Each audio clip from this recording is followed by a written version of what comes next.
السلام عليكم اصدقائي، معكم ابراهيم.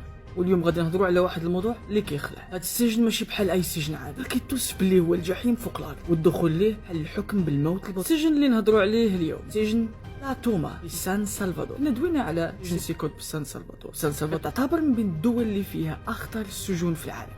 هذا السجن كيتعرف عالميا باللي فيه اخطر المجرمين، من تجار المخدرات، زعماء العصابات، وحتى قد متسللين.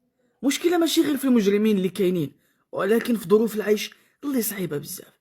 الزنازين صغار مضيقين وسخين، الحرارة والريحة الكريهة اللي كيخليو الجو بحال شي جحيم.